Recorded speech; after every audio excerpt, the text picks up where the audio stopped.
Hey everybody, welcome to The Other Side of Addiction. I am Al Richards and I am here, gosh, I've been used to saying lovely co-host. I'll just throw it out there. I'm here with my lovely co-host, JD. What's up, buddy? Hey, and I'm so grateful to be here with the beautiful Al Richards. So yeah. Thank you. I'm flipping my hair for those of you that can't see it. Hey man, this has just been an awesome week. This is our second show this week, which is, I mean, even yesterday was great. But you guys It was phenomenal. It was phenomenal. There you go. Yes, that's Al's word, is phenomenal. And I don't even know what got me started to say that damn word all the time, but it's phenomenal, right? It is every And our time. podcasts have been phenomenal. So a lot of you guys who have been following us, I think some of the episodes have come out where you have seen our beautiful friend, lovely friend, Charity Fuller. Charity, thank you so much for being here. We've switched things around a little bit. Charity is not the guest co-host today. She is actually the guest. So Charity is going to, she's going to share today. And I know she's been nervous, but we've been sitting here joking and laughing before the show. And our friend Nicole, who was going to be the guest co-host, she had a family thing come up. And as we say here on the show all the time, that family comes first. So I'm thinking, gosh, we got to get another woman in here because I don't want Charity to be the only woman in here with three guys interviewing. So I happened to run into a post of Melody, and I'm like, oh my hell, I wonder if she'd want to come on the show. So I sent her a text, and sure enough, she called me, and we chatted just for a second because I was just in a meeting with somebody, but we talked afterwards, and I mean, she didn't hesitate. She's like, yeah, what time and where, and I would love to come on. I'm so excited for the opportunity. You know, I just love you, Al. I think you're wonderful. Thank you. And I love this show that you have going. It's such an inspiration, and it's so good for everybody. Thank helps you. people to connect and helps people in their healing also, helps them to realize that they're not alone in the world. Yeah. There are people that do resonate with them. It's good for us all to share. It's been a great show. I mean, it really has, where it's gone so far. Mm-hmm. I mean, these three have been on the ride here for the last little bit, you know, and like I said, I was sad to see Lori go, but she went after her dreams, which I support her 100%.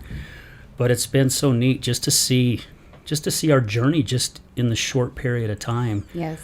Where things have gone, and hearing, I mean, I just talked to a guy here just a little bit ago from Australia, and we were introduced by Vanessa, who was just on our show, the episode that just come out. Exciting. Vanessa out of Colorado, and she introduced us, and this guy sent me a voice message on Messenger and was like, hello mate, let's connect. And I'm like, yeah, let's do it. So we actually we're going to connect next week and talk.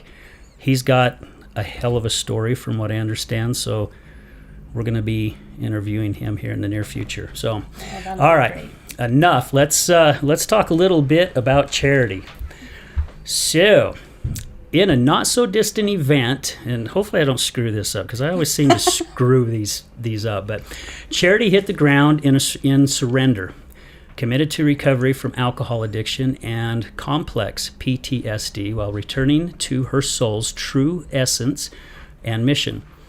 She is an MBA student, mother to one cosmetically stellar son, and 4-time survivor of suicide while battling her own ideations. Did I say that right? Ideations? Yep. Gosh, You got it. Chalk one up for Al. Woohoo! I got a big word in there. You can find her at the zoo dreaming and rescuing and riding elephants, loving every dog possible, in a canyon near a stream, or hugging a tree, chasing dragonflies. I like that, chasing dragonflies, meditating, creating her own photography, perspectives, writing, or getting lost in research of all things mind, body, spirit, and laughter. Charity seeks to inspire others in recovery from addiction and complex PTSD via the long overdue use of her voice, creative, imaginary, and helping to navigate the often muddy, overwhelming, and confusing amount of information available for mind, body, and spirit to provide the most accurate, proven, and beneficial resources that can empower one on the path to true recovery and healing. It's always darkest before dawn. You don't want to do it alone.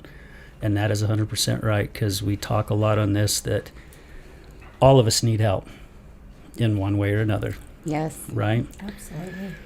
Now, Charity and I, we've only been friends for a short period of time. She reached out to me on Facebook, right? Mm-hmm. Yes. So we'd been Facebook friends for a minute. That as I ventured into the full recovery process, I was watching the show and couldn't stop crying. I just could not stop crying. And something just took over, and I reached out and began to share some of my story with you. Yeah. And then met with you and your wife, and we ended up being there at High Point for a little while. And Like 2 hours, 2.5 hours? Yeah, we were there for some time. Yeah. 'Cause it just one topic to another, and so here we are. Yeah. Just to put a heads up, anybody that has a date with Al, and if it says it's 15 minutes, it's a lie. Just letting you know now. It's 2 hours, 2.5 hours. Scratch your calendar out for the morning or evening. It's one of the two. Yeah. But it's worth it. It is. It's worth it. I had to throw that in there. Yeah, kind of how it goes. Yeah, actually, we invited you to an AA meeting that my wife likes to go to. Yes. And you showed up. You showed up to it. did. And then we kind of like disappeared, and you still kind of kept going to it. Yeah, I went a few more times. Yeah. Particularly on really rough nights where I was like, I feel like I need to just sit in a room of people who are also doing the same work on Yeah. themselves. And so that would help me kind of overcome the thoughts and start to turn things around. And I'm so grateful for that, because that particular group really is great. They're very calm, and you can feel a lot of love in there. Yeah. A lot of understanding. You don't feel judged when you're in that room. But And- I was very quiet Yeah. until just recently. Until recently, yeah. And there's a lot of people who have had long-term recovery that's in that group, who's been going to that group for years. And where Charity was just saying that she's been pretty quiet until recently. So on the 9th, my wife actually hit 9 months sober on the 9th, which was cool. So All we went to right. this meeting for her to get her chip, and her sponsor showed up, and Charity came out to support.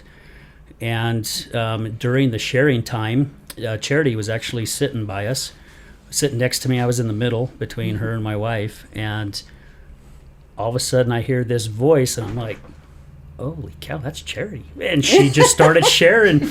And I tell you what, I was so proud of her. I mean, I knew you were nervous, and I knew you were scared. Oh, You could man. see it, but you couldn't hear it in your voice. You could see it, but you Oh, that's couldn't good hear to it. know, because I could feel the vibration in my voice. I was like, oh, I'm terrified right now. I can't believe I'm doing this. But something just said talk.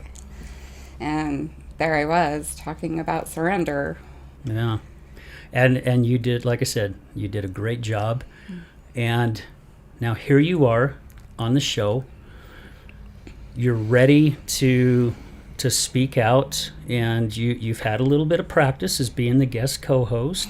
And I know it can still get a little bit nerve-wracking when it's you sharing Yes. your story, because JD and I have shared many times, and even when Lori was here, it takes a lot of guts for somebody to come onto a show and pour their hearts out. I mean, we saw it yesterday with Melissa, from New Mexico. Yeah. I mean, it takes a lot of guts to come out and say, look, my life sucked, and I'm going to tell you it sucked, and this is the dark road that I went down. So thank you for being willing to do this. Hey, listen. Sometimes I when I probably get need nervous, that too. I love it. That is so what's happening right now. So I'm like, oh my gosh, I am so nervous. It's terrifying. No, truly, it is terrifying to be the one in the hot seat. Like, the seat feels particularly hot today. Yeah. I made sure to warm it up before you got here. Yeah, you got those coals. You did good. What are friends for, right? Yeah. That's an awesome That's co-host JD for right you. there, making sure our guest is comfortable. I appreciate you. No, it is. It's terrifying. For me, I've long associated speaking with severe repercussions. And so I learned at a very, very young age, go quiet, just go quiet. Now, me being me, and this is where my beginnings kind of come in. So it started one fine June morning, early, because that's how I do things. It's my understanding from my dad that he was doing 100 miles an hour down the interstate trying to get to the hospital. And I just slid right into home base and said, here I am. That's very characteristic of my personality and who I am. Once I make a decision to do something, it's all in. No matter how slow it goes, no matter how chaotic it feels, I just make the choice and I go. But I came in a very curious person. I was a very, very curious girl. And that was something that, I'm going to start with a disclaimer here, because anything that I say about anyone in my childhood, my family, like, we're all good people, right? And we're all truly, truly doing the best that we know how until we know how to do better, or we make the choice to venture into something different. So that said, I love these people. I have such a deep love and a deep hope that someday a lot of very broken bonds, that we can have conversations that are really uncomfortable. And, I made a decision that this starts with me, that, hey, I struggle with this and I'm going to dive into it. But I was a very curious little girl, and my guess, with the knowledge that I have now and the understanding that I've gained in my journey, is they just didn't know how to connect with that kind of a vibration. Okay. It was different from maybe what they'd hoped. We all have our hopes. We want our kids to be like this, and everything's going to be great, and they're going to follow this path. And then they come in as something completely different, right? And I really like that you said that, because, I actually recently just did a speech on, how we're all on a different level in our lives. And so, for one, the thing that's really important is that we not pass judgment on another person and what that person's experiencing through their life. Because we all have to learn at our own time. Yes. Right? And that we just learn to accept each other and love each other as a whole. And instead of looking at someone else, if we're going to do that, then we all have to do that to each other, because every single one of us, right, has gone through some hardships. Oh, yes. And they don't always make us look that great. Oh, no. I've done some things and I'm just like, oh Yeah. my gosh, True. But we all have to stick together and inspire each other to continue to grow and get better. So, what you were saying about how the children and the people in your life growing up, your friends, your family, and everything, and everybody's somewhere different, on a different level, in their life, in their growth. So I'm really glad that you mentioned that. Yeah. So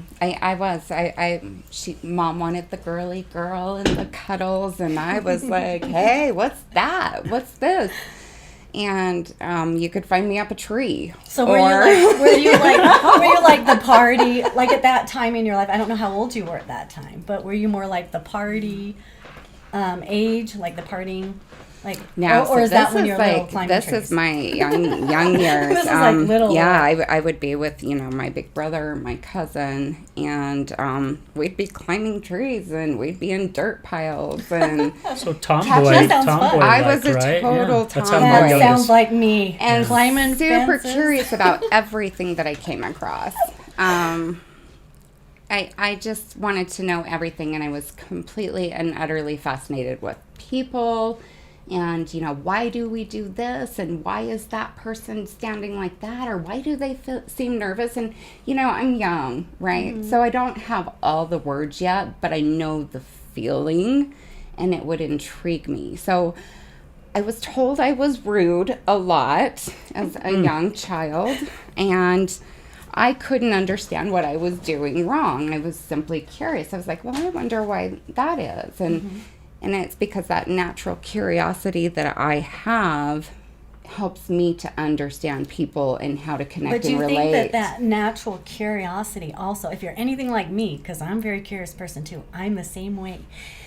So if you're anything like me, I would just, I knew like something wouldn't be right that I was doing, like, or what not good for me, right? And I would just do it anyway. And you know what? Because I wanted to know, like, what would happen. I'm sure I have I a do lot this. of those stories too. But I really was observant and curious about everything Yeah. around me. And I know that I probably came in asking questions. They just weren't comprehensible for a couple years. But, so I'm the second oldest of 7 kids. So I do come from a big family. It's a good thing. And it has its cons, of course, because there's a lot of battles Yeah. and a big A lot of different family personalities. and a lot of differences, Yeah. yes. But at the time, it was just me and my big brother. And so this is where my story really starts to form. Is one, I am this super curious person. I'm just a big bundle of love, and I just want to love everything, and everything feels so good and happy, and I'm going to help everybody. I think I've always known from the time I was little that I truly wanted to help other people, and I think some of my curiosity is the driver behind that. Yeah. But starting at a very young age, I knew things weren't okay. And this is where, I began to observe, things that were happening to my big brother with my parents. And, my parents doing the best they know how. And back then, they don't have the same answers they do now. Turns out he just had ADHD. It's kind of like me. We all have it. Turns out pretty much the majority of us in the family, we move a lot. We've got to be moving a lot. Just kind of a genetic predisposition, if you will. But I began to recognize that there were some things that were happening that were harming him. And so from a very young age, my need to protect began. And so I would often try to protect him or try to help him. And as time would kind of move forward, I would frequently be told that was not okay, that was wrong for me to do. And for me, that didn't feel right because I saw him hurting. And then I'm being told, well, you're wrong for trying to help him from hurting. And so the things really kind of intensified and snowballed, and it was pretty extreme in the household. It got to where my last couple memories with him, I was 7 years old, roughly at the time, and I went one weekend morning and I sat myself next to his door. At that time, they had made it so that I couldn't access him and let him out of the bedroom. And so I sat by the door And I remember we were pushing his Hot Wheels back and forth talking. And I told him that I loved him very much. And that I know that he's good.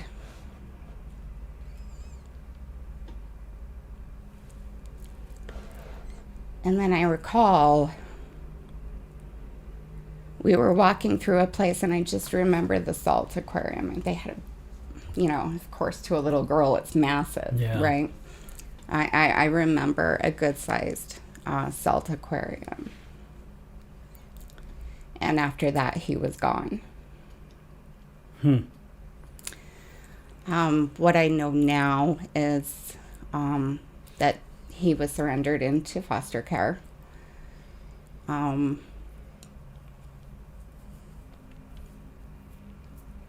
from that point forward, I was plunged into a world of grief. And being a very curious child, I kept asking questions. And that was when things really turned for me. So the messages that I would receive, there was a lot of abuse in the home. And there was mental, it was emotional, it would become physical, some terrifying moments. And I lived in fear for those years. And, of course, that fear carries forward if there isn't healing. So this is where I began to hear things like, why can't you just do what you're asked to do? What is wrong with you? Something must really be wrong with you. And I began to hear messages to the nature of, I wish you were never born. You can't just do what I ask you to do. You'll never amount to anything.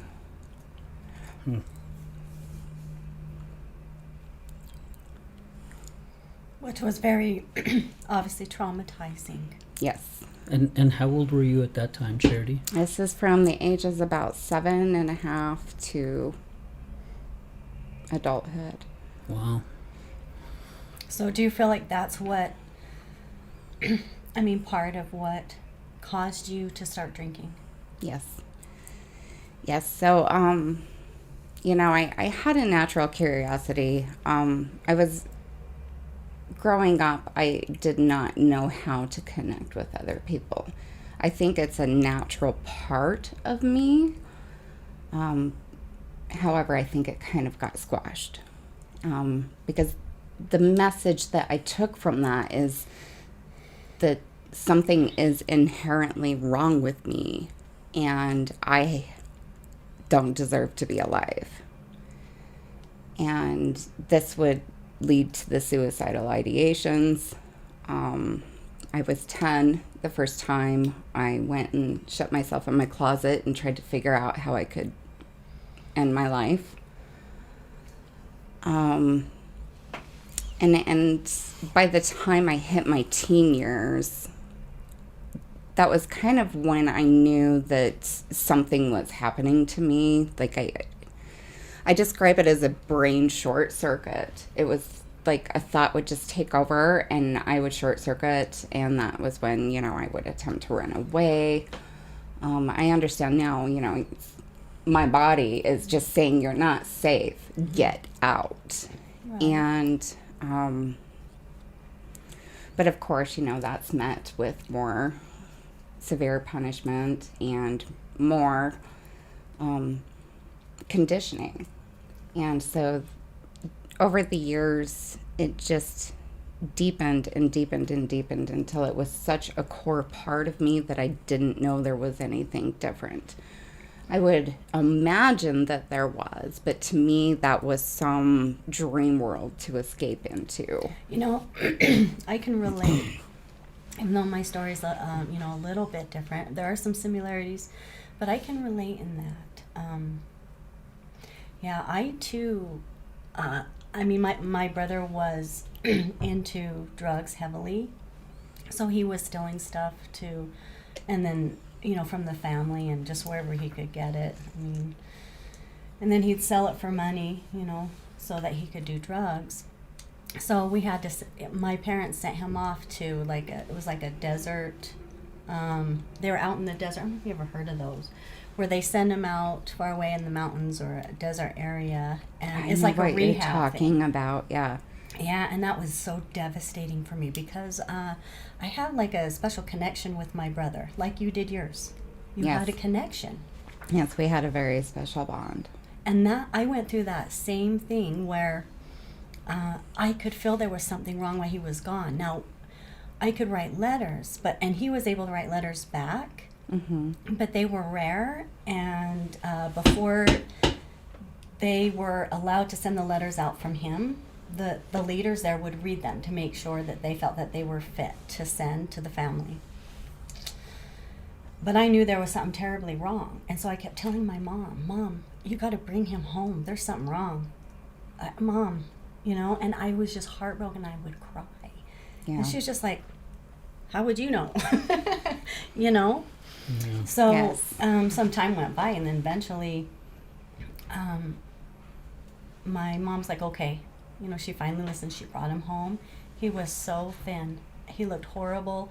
Oh, He they were starving him. They were having him carry huge rocks on his back up big mountains, and he had a friend that she couldn't take it anymore that was up there, and she committed suicide. I mean, but I understand. my My whole point is that I understand your connection there, and it was traumatizing for me too. Yeah, I hear you. Yes, and I'm choosing not to go into a lot of the details. One, because I want to move past the details. For a while, I was very caught on specifics, and in the end, that would prove to be more traumatizing. As I began to learn more about what complex PTSD was, I learned that the way I was talking about it, and that holding on to those moments and trying to figure out how to communicate, hey, I have this thing, it would actually re-traumatize me over and over again. And so that also would further push me into myself. Did it take you until you were an adult to really realize that you had PTSD, though? Yes. I knew that I had PTSD, and it wasn't until earlier this year that I learned it was complex PTSD. Wow. I didn't even know there was such thing. Yes. Because I was told by one of my wife's therapists one time when she was going to a different rehab, she called me in and interviewed me. I had I don't know if you'd call it complex PTSD, but she said I had a form of PTSD. And I had no clue. All I know is my emotions were frickin' everywhere. I mean, everywhere. I was pissed off at the world. I was happy. Sometimes I'd break down, start crying for no frickin' reason, but it's because of what I was coming home to every day. And I had no clue. I just thought it was from our amazing soldiers that protect our country and, first Right. responders. And then I started learning. So this is new to me, what you're sharing. Yes. So, ironically, I was drunk when I came across a video about it, and this coach was describing me to the letter, and I just went, what? Somebody out there? Like, how is this possible? Because, over the years, in and out of therapy, listen, I've been diagnosed as bipolar, borderline, severe depression, like you name it, I've gotten the label. Mm-hmm. And here's this man saying, you're just traumatized. And so the characteristic of complex PTSD that really sets it apart is that the flashbacks aren't necessarily visual. They're emotional. So something triggers and it flashes me back to the moment of the original trauma and the feeling that was happening then. Yeah, because PTSD. And it's really intense. Because it's where either an emotion well, something we hear or something we see, just something we think of, something will remind us of something in the past that was said, done, and it triggers us. Because I too, I'm recovering from PTSD, but it's still kind of there. I noticed. It's a tough one to navigate, especially with the emotional, because I wouldn't understand the emotion I was feeling. It would just come and flood. And then I would, it's like something would just switch in my brain and I would just check out. And, I now understand that was my body literally saying, you're in that danger again. Get out. And so it would switch me out somewhere else to kind of create a barrier. That's the best way I can really explain but it right not now. even knowing how you even got there. I can see how flippin' confusing that would be. So it would be so frustrating and terrifying for me because I'd be like, yeah, something is wrong with me. Like, yeah, I really am defective, So, of course, all these years dealing with that. Plus, I'm drinking. Come on, that doesn't make it. I did not help myself there. Did you, when you were drinking, did you ever come to a point where, maybe family and friends, well, actually, what I'm trying to ask is, did you go through times where you would tell your family or your friends that you're done drinking, you're not going to drink anymore, but then you would find yourself still drinking, but you would hide the drink so they didn't know? Did you ever go through that? Because I was always hiding. You were? Okay. Yeah, except for the social occasions where I would let people see. But, then they only saw that occasion. Right. They didn't see what you were hiding. They didn't see just how often. And I still didn't drink every day. But, I was drunk also researching how to know if you have a problem with alcohol. Yeah. Because there's my curiosity. And, and right now I'm so grateful that curiosity never left me. Because I wouldn't be in this moment now if it weren't for that. But, I mean, yeah. Well, I had everything. Well, not into that level of curiosity, it's the same way that we all think, typically, again, that's why we're doing what we're doing, but in it, you think, you evaluate, you don't take things for... Does that, you know what I mean? Like being able to think about it, and I was just thinking about things that you were saying and that, and then just the complex PTSD, things that have happened in your past that have reflected things to your future and stuff. And it goes back, I'll refer it over and over again, but the book called Letting Go by David Hawkins, Dr. David Hawkins, it's a phenomenal book, phenomenal read. Book. Mm-hmm. And I was just pulling up, again, just key takeaways, but he talks about how we connect emotion with an action too, like the way it makes us feel. Yes. So I'm just gonna, if I can, just a small paragraph about what he says on the takeaway from it. But so he gives away 3 takeaways out of that book. The first one is just your emotions can be measured. The second one was finding the life lesson in it. And then the takeaway of letting go. And so what he says in that is negative emotions should not be feared, ignored, hidden, or commended, nor vented.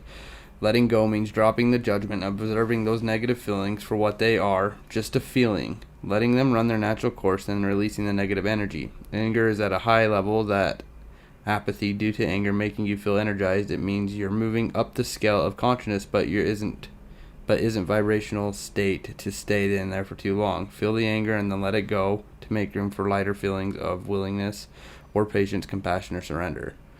So...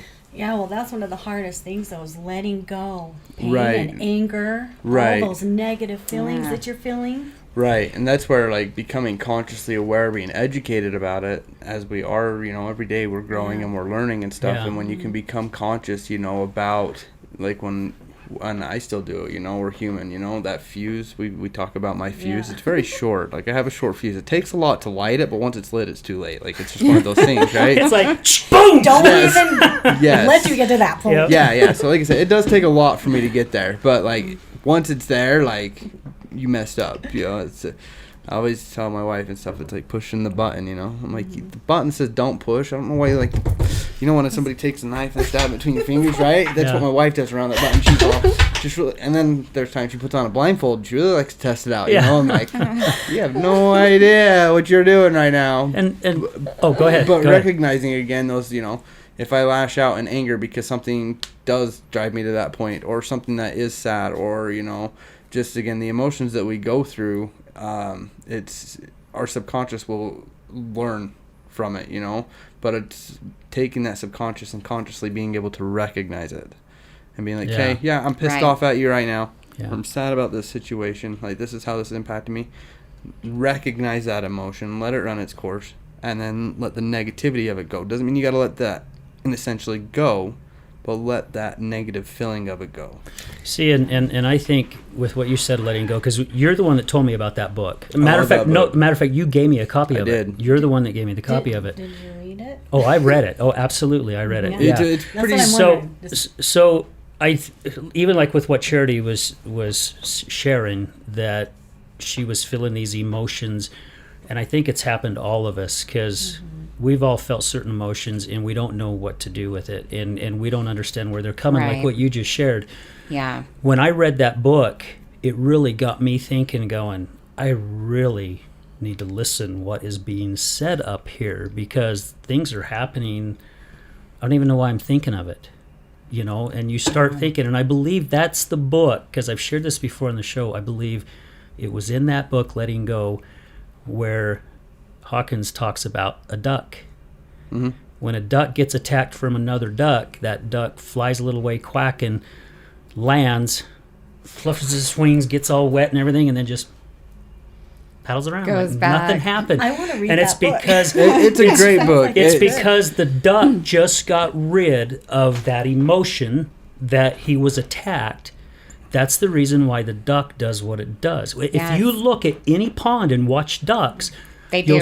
they do it every single time. And most animals do. Yeah, Um, except if- us. If Yeah. you watch them, they do. They just go shake it off and do their thing for a minute, and then all of a Yeah. sudden go back to normal. That's Yeah. why animals and stuff, humans are destructive. You know, it's the same thing Yes. though. You take a predator that's attacking a herd of, let's say, a lion going after a herd of zebra, right?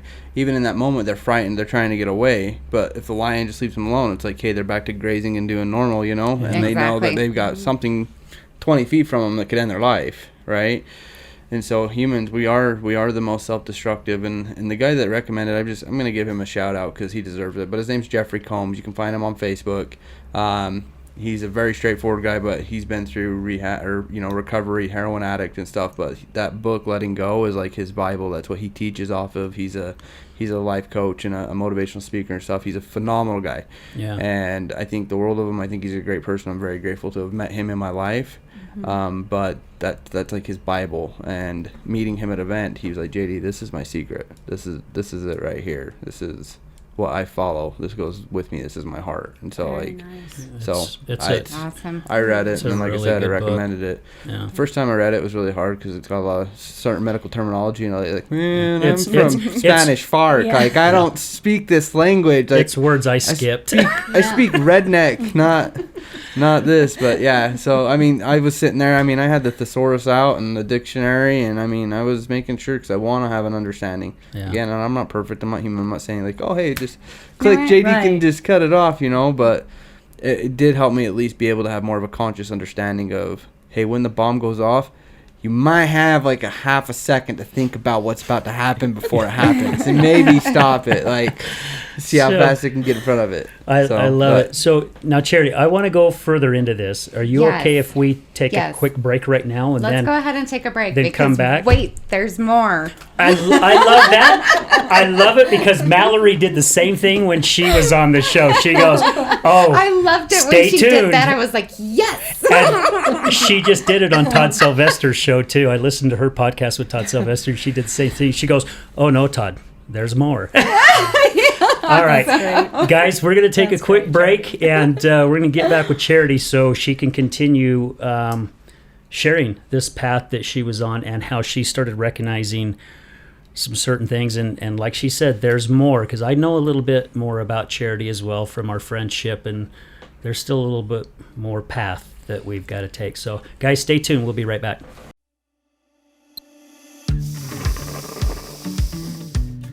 How do you start your morning? Start it with a cup of High Point coffee.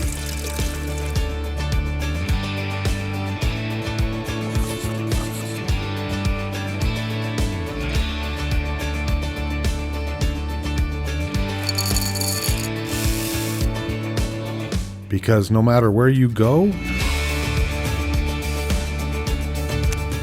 or what you do,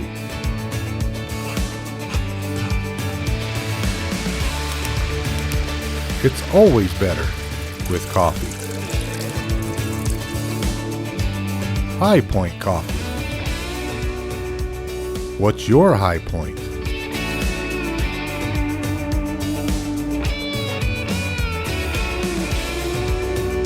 Located on the corner of 7800 South and Redwood Road in West Jordan.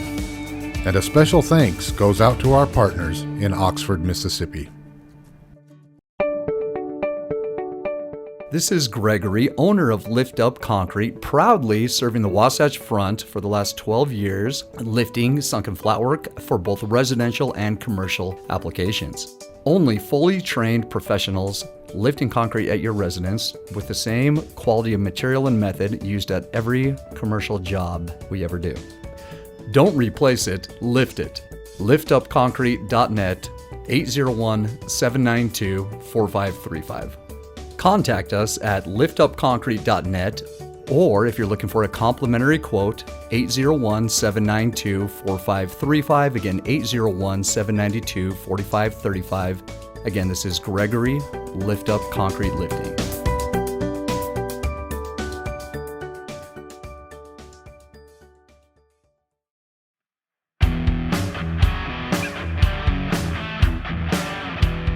Hello, my friends. This is Brad Neufeld, and I want to thank you for tuning in to the Resilience Talk Network.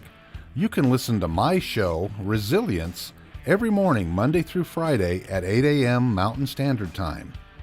On my show, we will be discussing what it takes for you to overcome the day-to-day challenges that all of us face in life, as well as some of the devastating ones that may lead us to feelings of hopelessness and despair. It's my goal to provide you with the tools and skills that you need to overcome anything that is thrown your way. To find out more about my show, visit our website at www.resiliencetalk.com. That's www.resiliencetalk.com. And as always, until we meet again, go for everything that you want in life and make it happen.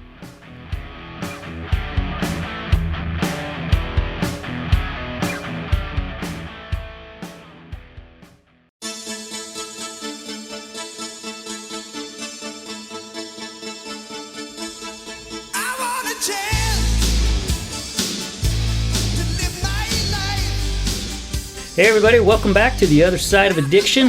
Hey, before we move forward on Charity, as she said before the break, just wait, there is more, and I know that there is more coming.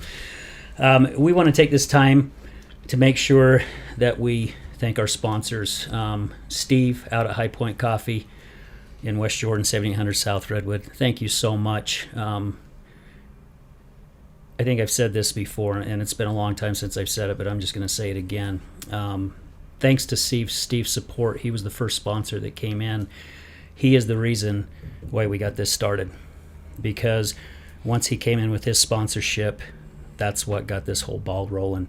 So Steve, thank you. My good friends Gregory and Tosh, Lift Up Concrete out of Kaysville. I love you guys. Can't wait till we get to go out to dinner again. These guys are incredible. Tons of integrity. Brad at Serve Pro, West Jordan, but we want to thank the Serve Pros from Ogden all the way down to St. George. Another one of our big supporters that just come in not too long ago is USARA, Utah Support Advocates of Recovery Awareness. Guys, thank you. Computer Hospital, thank you guys. Letitia, Kevin, love you guys a ton. Thank you for your support, everything you've done. Matter of fact, I was in here early yesterday morning. Letitia came in and recorded a commercial, so we're going to have a pretty cool commercial with her here. Oh, exciting. Refiner Production, Cameron in Austin. For those of you that have been following us on Facebook and that, those two guys are the two Yeah, those are the guys that did my videos, and they are just, these guys are good. And also, they're the ones that's done the High Point commercials during our commercial break. They just do great work. Just love you guys to death. Thank you for your support. And Taffy Town is one of our newest supporters. Thank you. As a matter of fact, we had Derek Glade in here today recording their commercial, and then Derek and I sat here for about another hour after he was done, and he was sharing some stuff about some people that he knows that are going through some struggling times that hopefully they'll reach out to us to come on the show. And before we get started, we cannot not go away without saying thank you to Brad Newfield and Resilience Talk Network. Thank you so much for your love, your kindness, for believing in what we're doing here. The first time we sat down and met for coffee, which was supposed to be about a half hour, that ended up being about 2 hours, like JD said. But Brad really loved what our idea was and what the reason was behind this. And he opened up his arms, he opened up his studio. And I know we've been saying this for a week, guys, but we are getting a background. I promise. We've been trying to do this for about 3 weeks, but it's going to happen here very tomorrow? soon. Yeah, tomorrow. Actually, tomorrow. So, guys, thank you. I'm blessed. Usually if I get going too much, I'm going to start sobbing like a little baby because I am so grateful, and my heart is so full for every single one of you guys.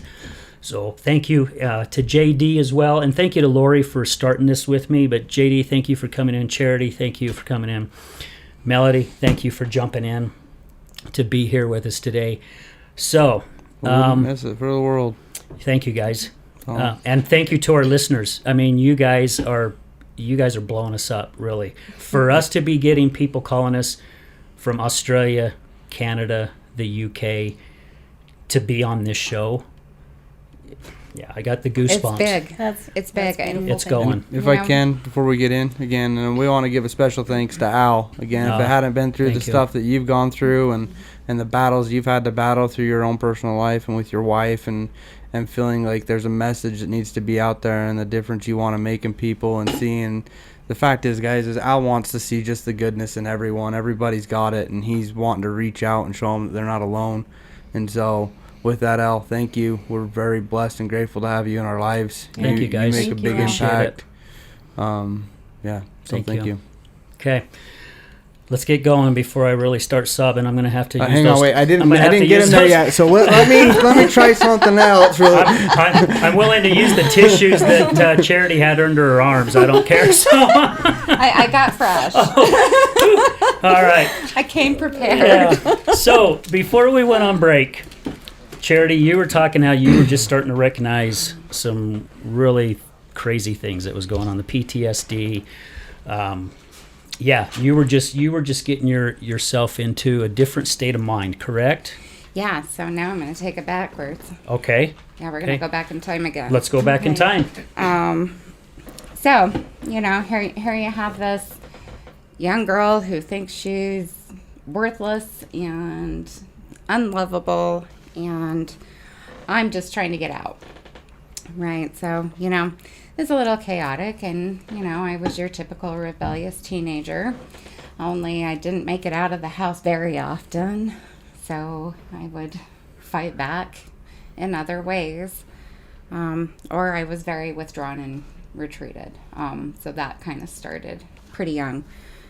But, I graduated high school, excuse me, and I met my husband in high school, and as the story goes, surprise, we got a package on the way. Oh, that kind of package. Hey, I was we're in love. I was picturing an Amazon box on the front porch. Okay, so how old were you at this time then? So When the package came. I was 18 years old when I found out. I had just turned 18 when I got pregnant with my son. And, of course, we're both terrified, Yeah. young. He's like, I don't know that I can do this.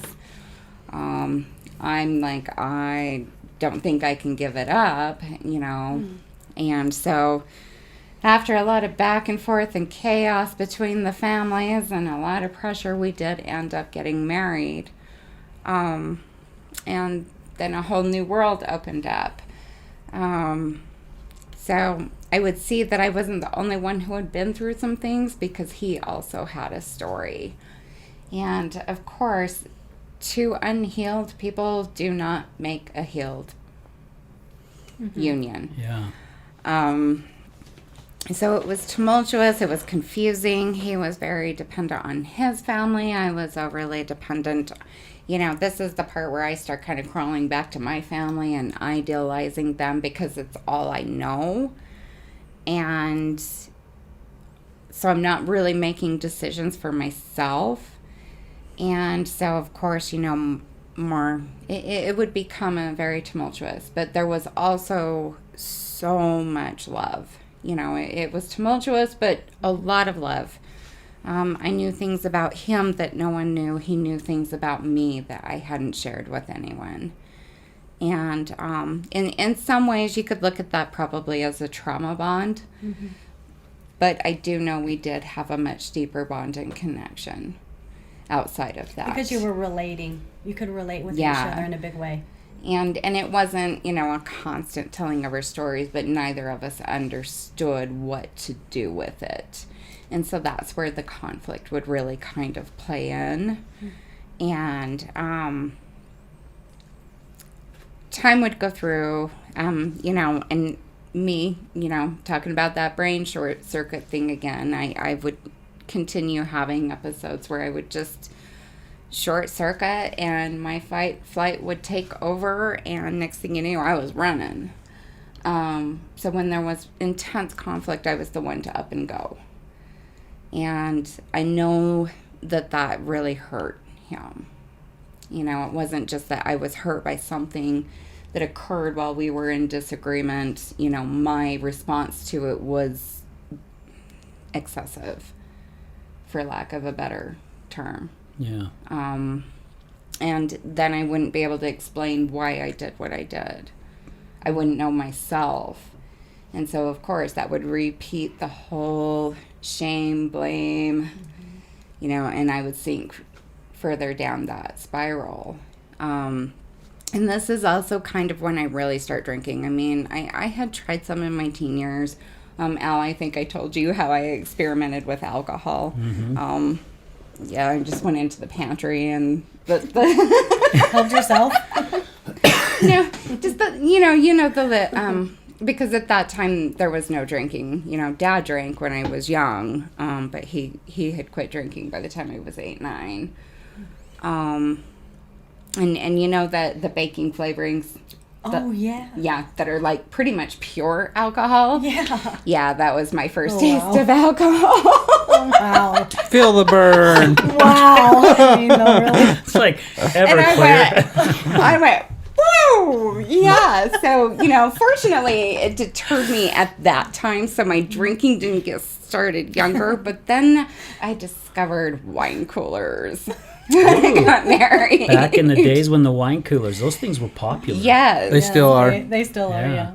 Yes, especially the Jack Daniels ones. We would always get a hold of the Jack Daniels ones. But that's kind of when I discovered that alcohol calms me down. I don't feel so nervous. I'm not so uptight. I'm not so serious. I'm not so stressed, quiet and stressed out. And then I was the life of the party. I was like, let's go dancing. Oh, that sounds like me right there. We'll get crazy. Let's go. I've heard some stories about her too, but this is your story. Listen, I got a story where we were just schnockered and we got the brilliant idea to go streaking late at night through the sprinklers. Yeah, and needless to say that Salt Lake County Sheriff got called by one of the neighbors. We're supposed to go to the park to do that, not someone's front yard. We did it there too. We did back in the day when they didn't have the Ring doorbells. Yeah. Thank God. Thank goodness. Right. Yeah. That's not one of my finer moments. Just so you know, thorns really do hurt. I'm just picturing where those thorns are at right now. That was painful. But, Okay. you know, hey, we managed to pull it off. I don't know how, we technically shouldn't have, but, yeah, so this is kind of where it starts. And it's, you know, it's just a once in a while. You would think that the moment that my son got a hold of our wine coolers, that would have been my wake-up call. Because it was New Year's Eve, you know, he was, what, 2? And I went to go deal with something else, and I came back, and next thing I know, my son is spinning on the bar stool going, woo! And I was like, oh my gosh. And so, of course, I go into freak out mode at that point. Then, of course, you know, we've got other kids present, you know, and we're like, okay, it's time to get things reined in. And, you know, it did but didn't calm down. And that would kind of be the start of where I learned that this makes me fun. This calms my nervous system down. I can actually sit still and relax. And so over time, and probably when it really took off is, you know, we had all the challenges of our marriage, and we had separated, and I was working really hard. I wanted to reconcile. I worked really, really hard trying to make things work or to find a way to connect with him again. And he had started seeing someone else. And so at one point, I think I kind of thought, you know, that message that, well, you screwed up. You know, you've made mistakes, and he's hurt, and that's justifiable. And see, you just blew it. Like, you are worthless. You are nobody. And so I went ahead and I had signed the paperwork. And I remember I dropped off my son one night after having him that day, and I knew something was wrong. You know, 7 years with someone, you learn some things, you know them. And I asked him that evening, I said, what's going on? What's wrong? Something's not right here. And he looked at me, and what I saw would haunt me for A long time. very long time. He had the most vivid blue eyes, and they were no longer blue.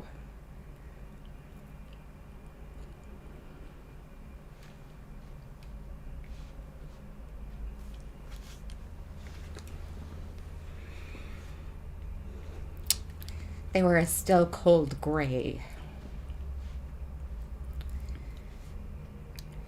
About 36 hours later, as I had spent an entire day just panicking because something's wrong, something's just wrong.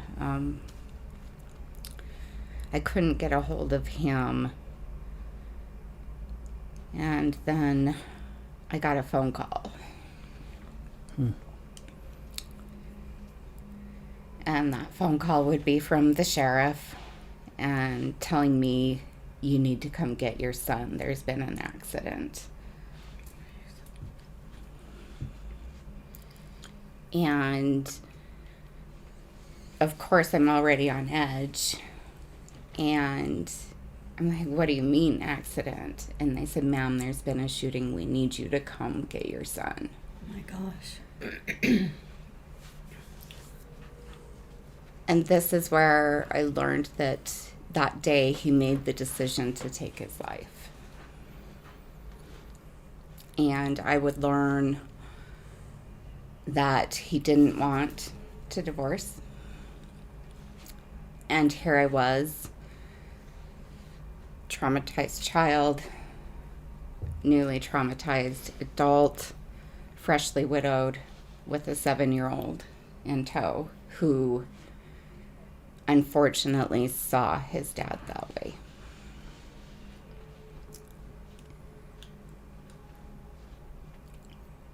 my world from that point on pretty much crumbled.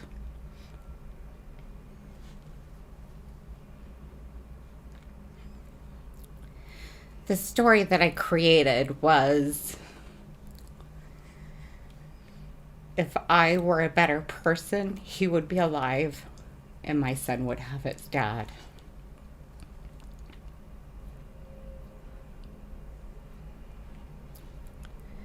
I took all the blame, and that was when I really started drinking, because it was the only time I could calm not just the anxiety, but the terror that I felt and the struggle. And then I would embark on this journey of raising my son on my own. Well, there were those that did help. For the most part, it was just me and that young man, and one traumatized person with a traumatized child. That's not a good picture. Yeah, it's kind of like when you and your husband met, right? Traumatized and traumatized. Yeah. Hasn't gone yet. And so here I am. I don't know how to help this precious young man who's already traumatized. You know, I know that seeing his parents fight and the things that transpired had an impact on him. And these are all things I have a greater understanding of now, now that I'm actually in the work and doing the healing. But, I mean, at the time, I genuinely couldn't see a way. And this was when my own ideation would really start to set in again and really begin intensifying. And of course, you know, the more you drink, the greater the ideation. And, you know, alcohol became a very, very dark part and a roadblock for me. It took me down a rabbit hole, and this isn't the rabbit hole you want to go down. I went from being the person that was saying, you know, I can't have this around my son, to being the person with that addiction. And all the while trying to make it look like, oh, I just do this on weekends or here and there, or, you know, it's just social, you know, and trying to keep up this image that truly tore me apart, because I never allowed myself to talk. I never allowed myself to truly tell people, hey, like, I need someone. And, you know, this is when I would be in and out of therapy. I would be on antidepressants, Valium, that would kick in, you know, the pill portion of things for a while. Unfortunately, I was able to walk away from the pills, but the alcohol, that was my go-to. And I look at it now and I think how terrifying it must have been for my son to see his mom that intoxicated, that just emotionally out of control, because there would hit a point where I would start losing it. It wasn't always fun and games. I mean, it started out fun and games until it wasn't. And it was further breaking my body down, and I was getting sick more often. Mysterious illnesses that doctors couldn't explain. I was the one that would go to the doctor and my labs would be fine, but here I would be in just massive pain. And I just think how terrifying that must have been for him to see, you know, And he would say, no, you were a great mom. And, I recently just said, no, this is how I was showing up. And that had to be really hard because he was hurting. Yeah. And he needed me to be the adult. And here I was, still that little girl freaking out and acting out.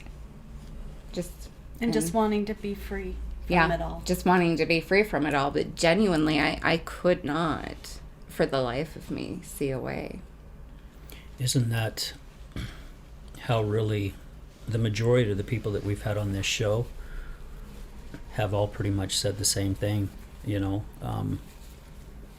My wife shared it many times. I mean, even when she was in the depth of her alcoholism, she's like, my life's over. I can't see my grandkids. You don't want anything to do with me. My family doesn't want anything to do with me. It's like we do hit that moment where really we truly believe, and we tell ourselves life sucks and it ain't going to get any better. Yeah. And, I navigated through the world from the age of 7 on as something's wrong with me. I shouldn't be here. People don't like me. People don't care about me. And they know that something's wrong with me. And, I don't know that. Like, how am I to know that someone... Yeah. But once those beliefs take hold, you want to talk about demons. Yeah, they're your demons. Yeah. And I had some hefty ones. I always felt that way too. And then I came to the realization when I got older that the reason why maybe other people were causing me to feel like I'm worthless and like I don't matter is because they were maybe feeling that way themselves. Because, we just all carry our own baggage. Yep. That's just what it comes down to. Oh, yeah, and that's 100% right. And a lot of people will reflect that on others to try to make themselves feel better too. It goes with the saying, misery loves company. Absolutely. That's 100% spot on. Yeah. And I became that myself. I would just project it out. And, there came a point where I was raging and I couldn't explain it. I was like, where is all this anger coming from? And I would hear, oh, you just need to let yourself feel your feelings. And here I am filling them at the bottom of a bottle. Yeah. And that's a lot different than truly filling your feelings. When the bottle's involved, you're like sucked into the pit of despair and not really looking at the feeling and being like, well, what do you mean? What are you about? And, I think,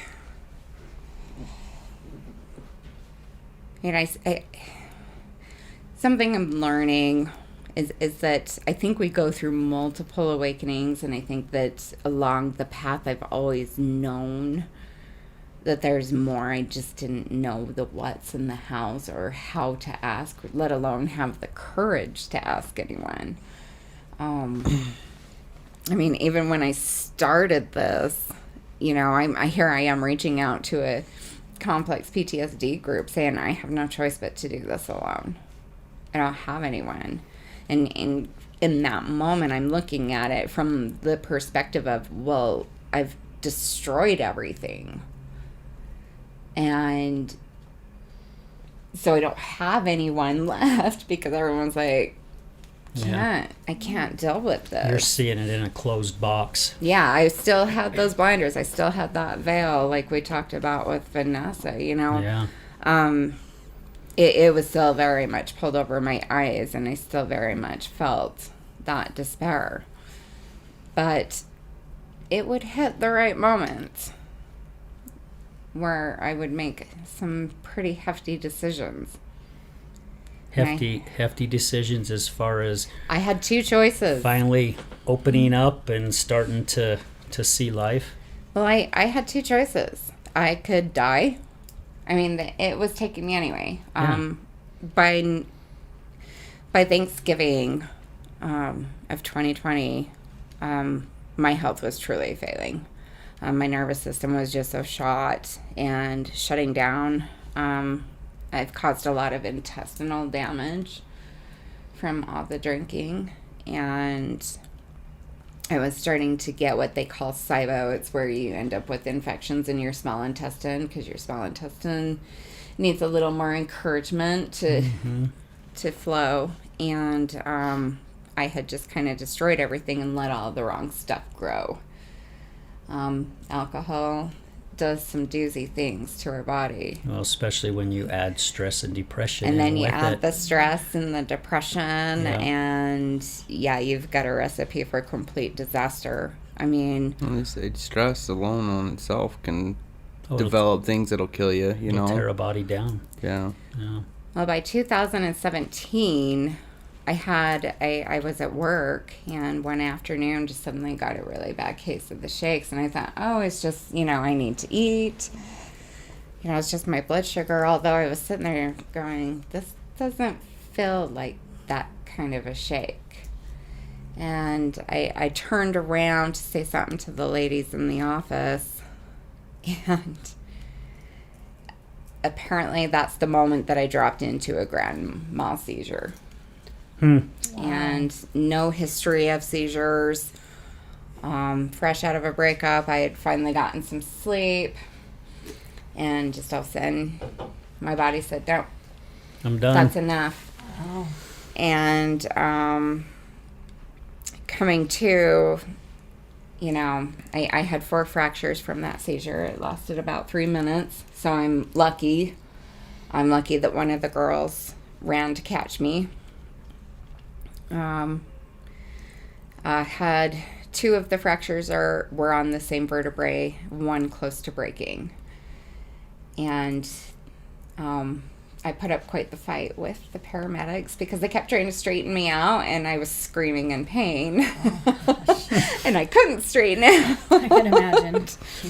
So that was an interesting ordeal. But the doctor had told me, he said, you were right to fight. He said they shouldn't have tried to move you. And had that actually broken, the possibility of it having hit my spinal cord would have... Yeah. I've had so many car accidents over the years that I shouldn't... Like, guys, I'm meant to be here. I can't explain it. Because We're saying this. Shouldn't be here, you guys. I should All not of us be should start alive. kind of backing up. At one point, Hey, I rode in the car with it. Just he kidding. did. He's a brave man. Thanks again for your help. I said my prayers before. It was just from parking lot to parking lot, but yeah, anyways. No, I had a doctor who, the ongoing joke was, charity is Murphy's Law. Because if there was a severe side effect with the medication, I was going to have it. I'm still terrified of medications because I just never know what's going to happen. Wow. Will it induce psychosis? Will it cause me to have that one side effect that requires you to call 911? Right. 1,000,001 chance of getting yeah. Here I am. it. Yeah. Car accidents that's, I had a chief of police going, you shouldn't be walking away from this. Like, I hope you think about this. Yeah. And, me going, oh, whatever, it's just another thing to deal with. And, but yeah, by this last November, that's when, I had the health and I did. I was on steroids, and to flush what I now know was I was having a mass histamine event and was swelling up and filling up with fluids rather quickly. Wow. I took some steroids, and of course, the steroids can induce psychosis. They're not fun. Yeah. And That's why so yeah, go ahead. my body was just in mass chaos at the time. I'm not sure what's going on. I'm covered in hives. No explanation. And I got broken up with at this time because I did. I had the reaction to the steroids, and I knew I wasn't okay, but I couldn't pulled that part of me out to be like, hey, I'm not okay. Yeah. I need help. And so I was just kind of all over, and I knew it wasn't good. And would learn that, you know, my body was at the point where I had a mast cell activation. I had the intestinal infection going on, plus I was having mass histamine events. And a doctor saying, ignore the labels, pack those antihistamines in. And Wow. that became a whole new life, and it kind of jolted me. And that's where things finally started to go, Eureka. Things started to switch. Wow. So we need to stop for another commercial break, but this is a great spot. We're going to stop at Eureka and then come back with Eureka. I know we usually go right back into this. I do got to use the restroom. Okay, so we'll start with Eureka as soon as he gets back from the restroom. Hey guys, we'll be right back. Thank you. Good morning, this is Leticia with Computer Hospital. We are your computer repair experts for both PC and Mac. We are your community resource for all of your computer repair needs. What makes us different is that we want to fix your computer. We also do free diagnostics. We charge a flat rate labor, which means that you won't pay by the hour. All of our computer repair is done in-house with a fast turnaround time, and same-day service is also available. Feel free to stop by anytime without an appointment. We're located in Sandy at 8721 South State Street. Again, that's 8721 South State Street, or call us at 801-987-3993. Again, that's 801-987-3993. This is Leticia with Computer Hospital, and we look forward to seeing you soon.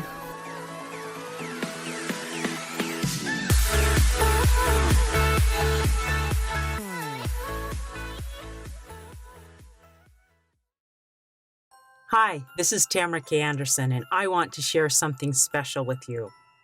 When our son Nathan was diagnosed with autism, I felt like the life we had expected for him was ripped away, and with it, my own heart shattered as well. It's very common for families to feel anger, pain, confusion, and anxiety when a child is diagnosed. This is where my book, Normal for Me, comes into play. It shares my story of learning to replace my pain with acceptance, peace, joy, and hope. Normal for Me has helped change many lives, and I'd like to give this book to as many families as possible. We've put together something I think is really special. My friends and listeners can order copies of my book at a significantly discounted price, and we will send them to families who have just had a child diagnosed with autism or another special needs diagnosis. We will put your name inside the cover so they will know someone out there loves them and wants to help. I will also sign each copy. You can order as little as one or as many as hundreds to be shared with others. So go to my website, tamarakanderson.com, and visit the store section for more information and to place your order. You can bless the lives of many families by sending them hope, love, and peace. Check it out today at tamarakanderson.com and help me spread hope to the world.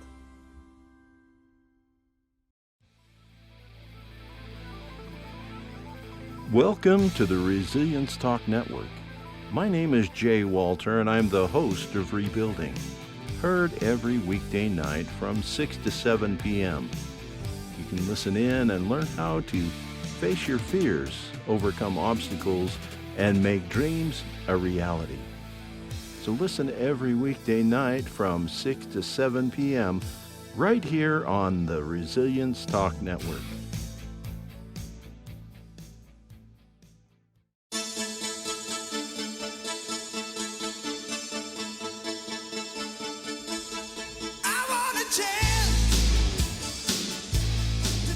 Hey everybody, welcome back to The Other Side of Addiction. Hey, before we get started on the Eureka moment that we left you all with, I just want to say thank you to Troy Huddle with I Am Power Ninja Real Estate. Troy, thank you so much for your support. Because of you, we were able to get some videos done, so thank you. TJ McLeland, Fitness Realty. Thank you, friend. Thank you, brother, for all your support.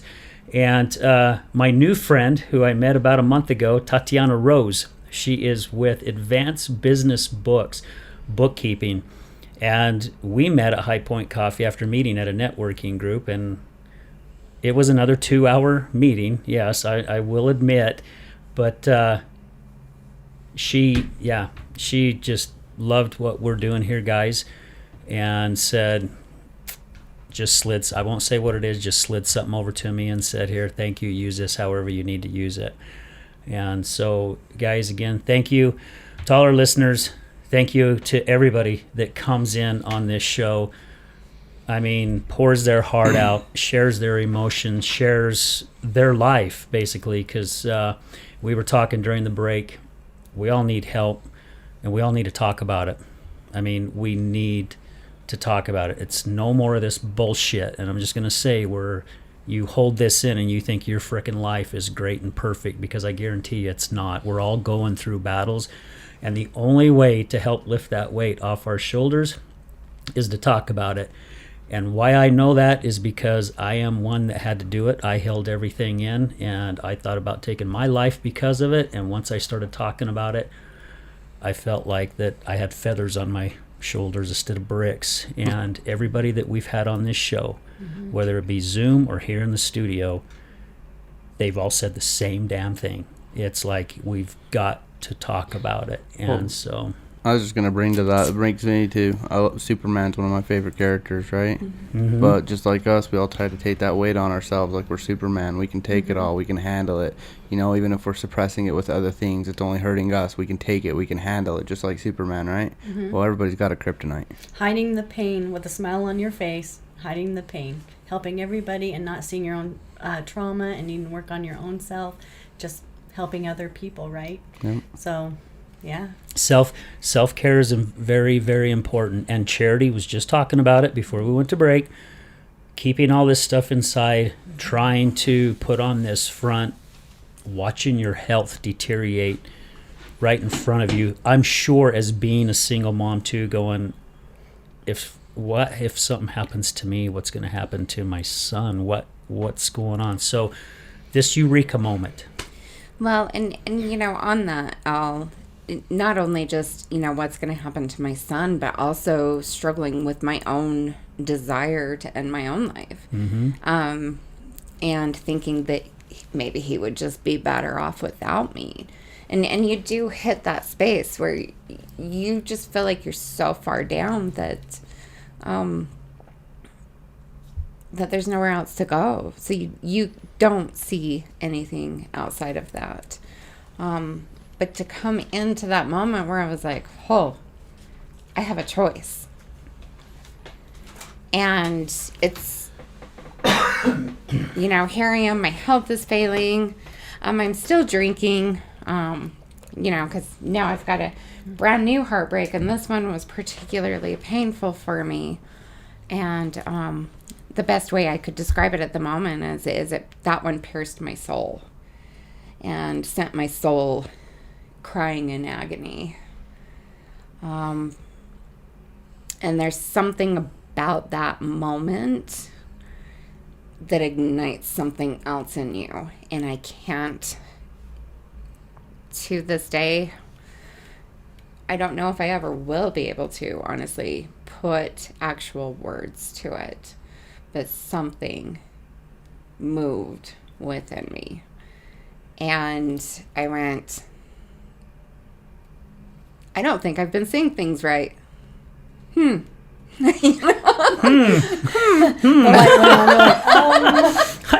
could just see her. I was too. And here I am, I'm scrolling through social media, and you know how Facebook loves to show us our memories. It's so sweet. Oh, yeah. That's right. Scrolling through Facebook, and my memories pop up.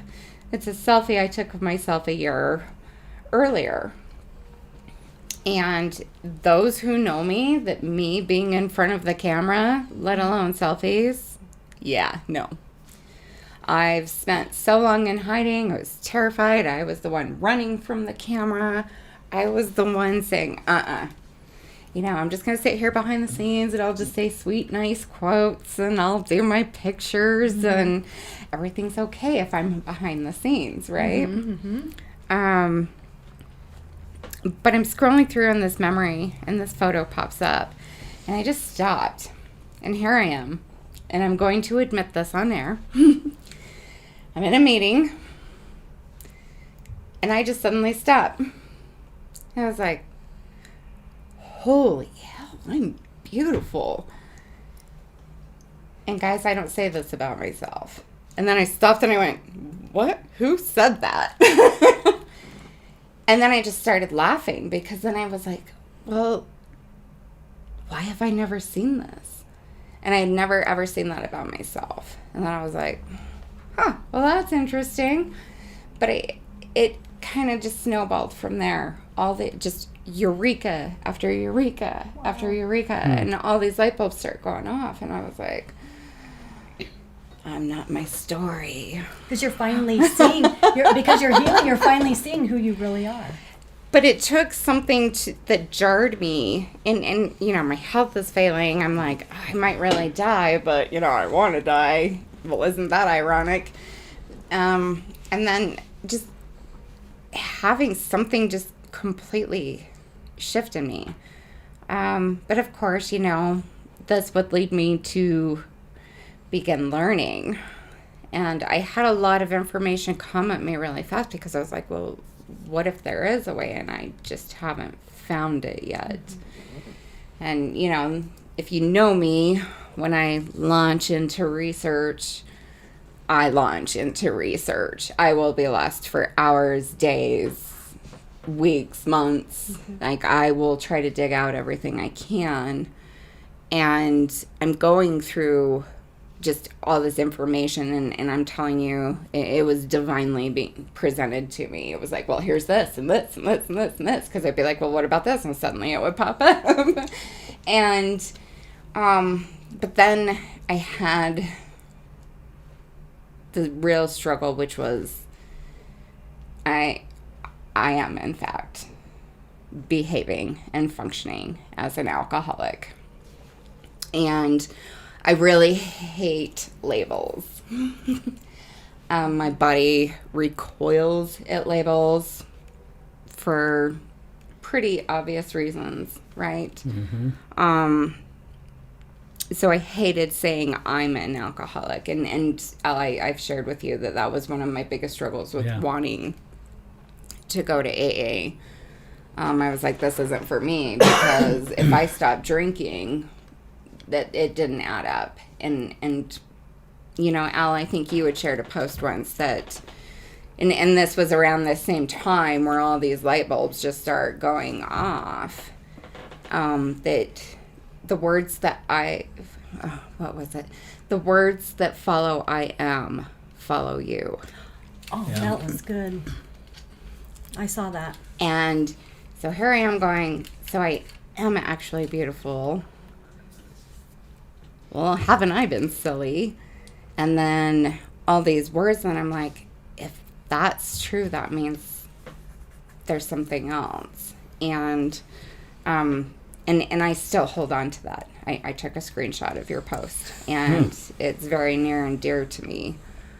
But I would, I got overwhelmed, but in this journey, I would also see, okay, I still struggle with this. And I don't know how to give it up. And I'd really been fighting with it for a good year and a half. You don't just quit drinking. Like, you don't. So this was by no means like this magical moment. No. Like, it was a year and a half battle and a lot of awareness that it was something that was destroying me. And that I was allowing to destroy me, I think might be the better way to put that. And that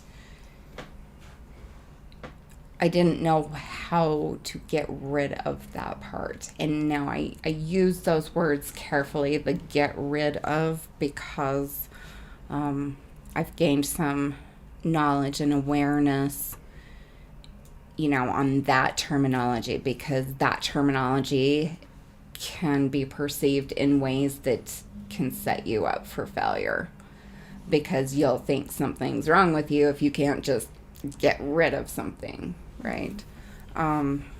Yeah, I've been trying to get rid of JD for a long time. And it just, I know, he just won't go. I just Don't bring it make me say it. I'm bringing in a happy moment. Go ahead, Charity. I'll say it. Shh, let's I'm just kidding. let her finish. Thank You're a you for the trooper, laughter. JD, to, Yes. These put up guys with are that. amazing. I It's take it. hilarious. You should have It's seen all right. us all at recovery days. It was I'm used awesome. to it. Yeah, we had a lot of laughs. Anyway, go ahead. I'll get you back tonight. I didn't Don't mean worry to about it. interrupt. I'm really struggling with this, and in learning more about it, I would begin to see how I was truly showing up all those years. And I'm learning, this is what complex PTSD was. Crap, I'm codependent. Oh man, I have a people-pleasing problem, and I would learn that all these years, my 4 F's, the fight, flight, freeze, fawn, were something else. And how those behaviors could be perceived was devastating for me. Now this is where it starts to get really good, because I would have a 3-day meltdown, and I was devastated. I was like, I am everything I swore I didn't want to be. I haven't helped anybody. I've been nothing but unkind and cruel and selfish. And that was just the hardest way to see myself. Every mirror quite literally flipped back on me. And I thought, well, crap, I'd break up with me too. I've been uncool. I'm the epitome of uncool.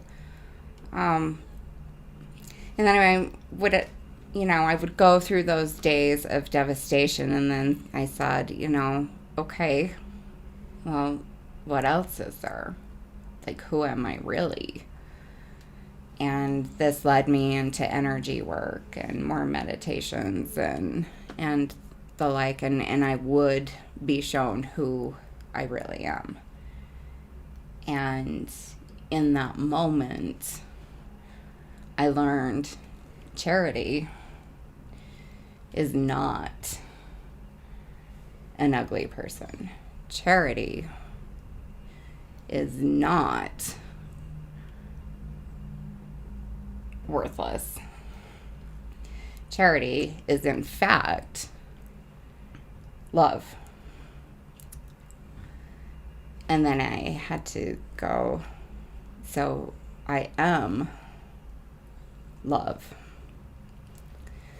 I am light. And I would learn so much more about myself. And it led me to this lovely moment in a canyon. And I would be there for 6 hours that night. And I went through, I'm pretty sure, all 30 some odd thousand emotions. in that 6 hours. I rapid cycled those babies. Conveyor belt.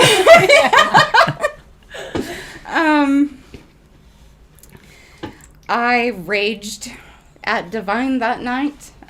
I sobbed. I clutched the ground in desperation. I paced from the tree to my car. Then I'd sit in my car because it was still pretty cold. Let's be honest. That was a chilly night. But then I had my moment where on my knees, I said, I have no idea what to do. I don't know how to change this. I have all this information, but I don't know how to implement it. I just know I can't do what I've been doing anymore. And I asked, take it from me or take me.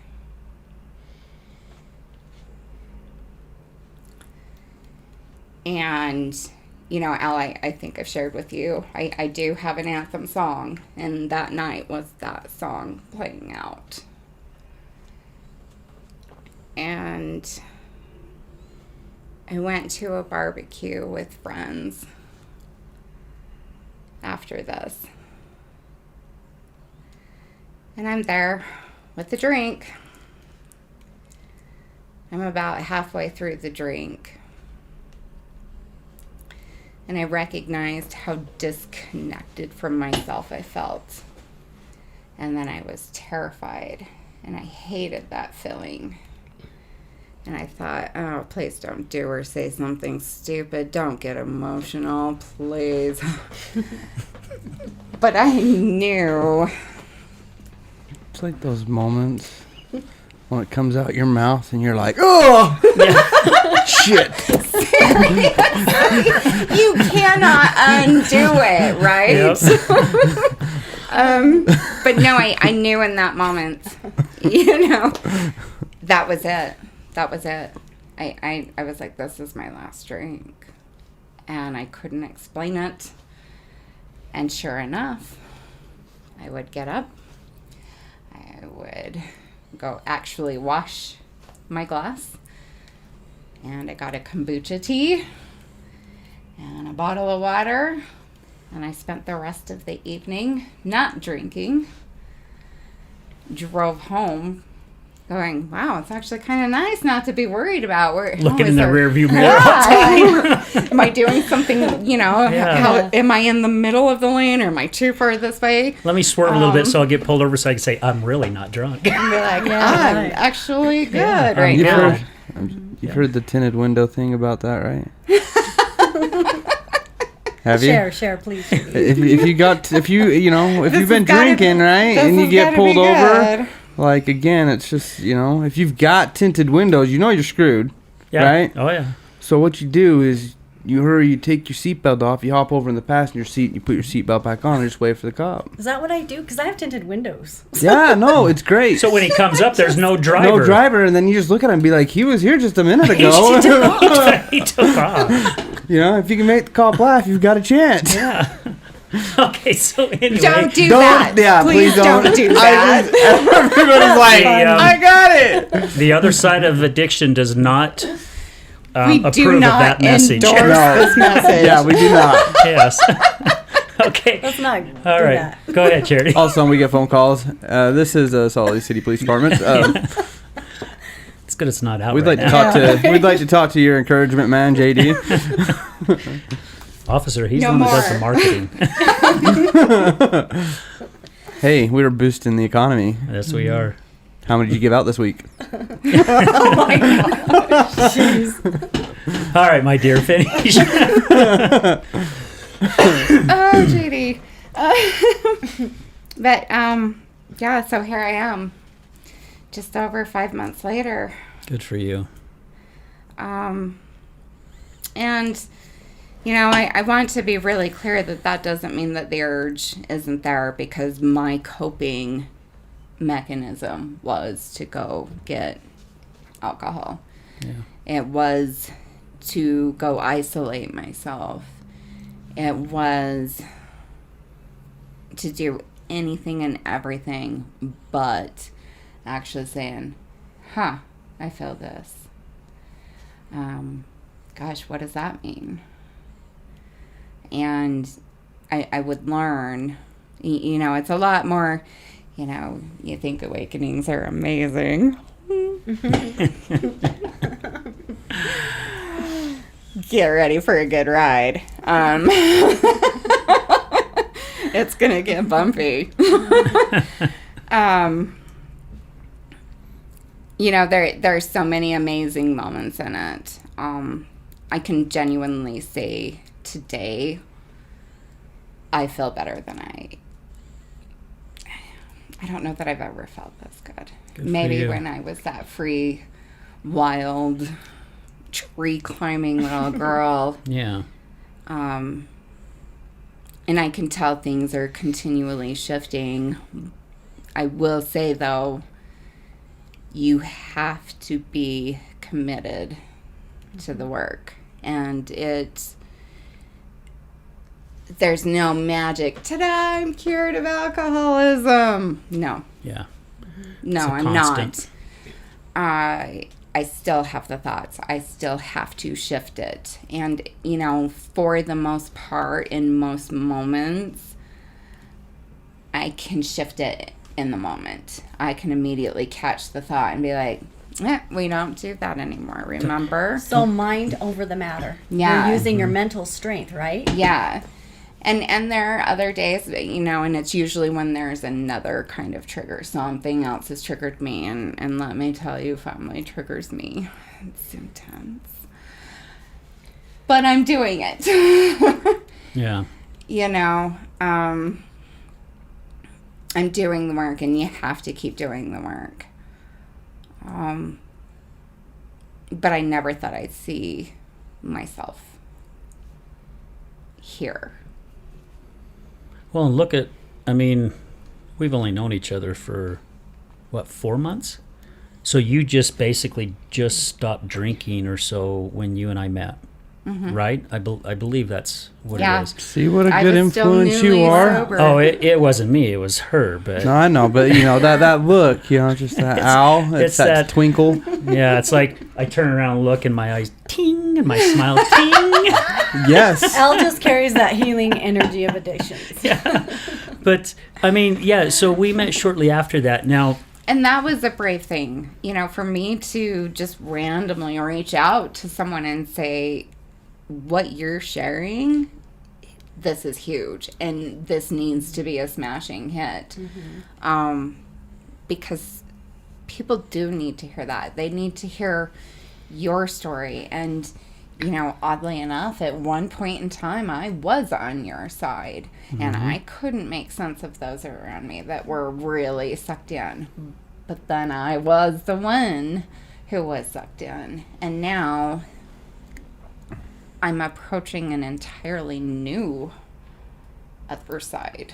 yeah. And it was just recently where I had the realization after having the courage to share, about my husband. Because, it's not that I never told anybody, but I also really didn't tell people. And I just went, I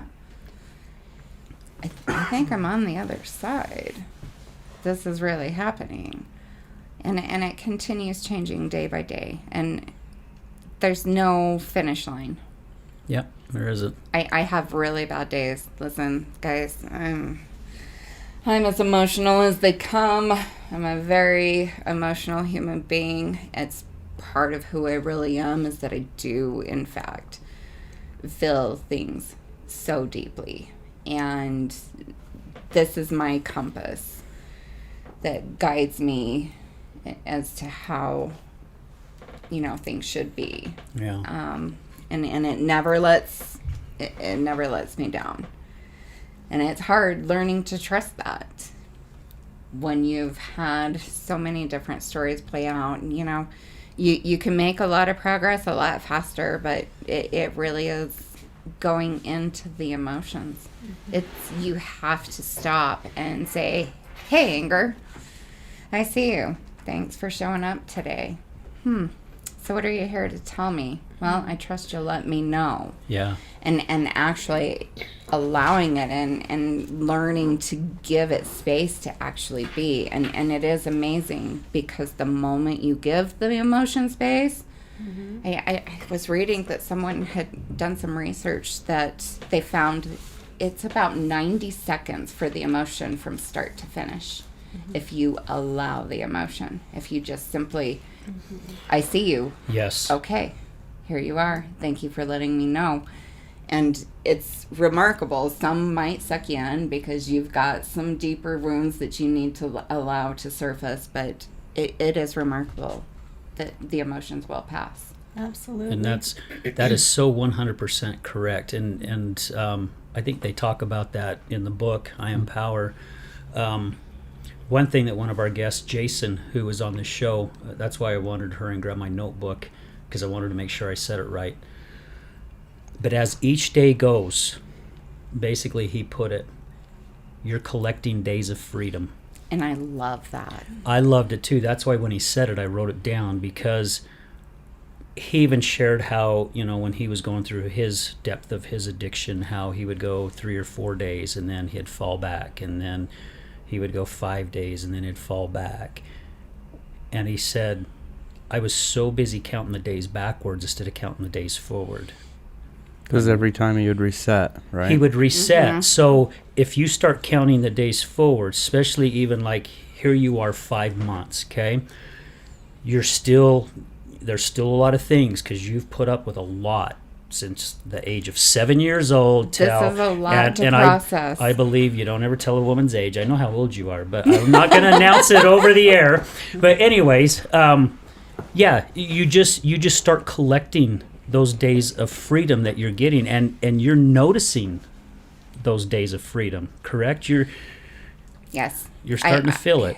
I couldn't agree with that more, and I recognized, when I heard you share that, that was why it was so hard for me over that year and a half, because you're like, well, I just had a backslide. I just totally screwed up. I have to start over.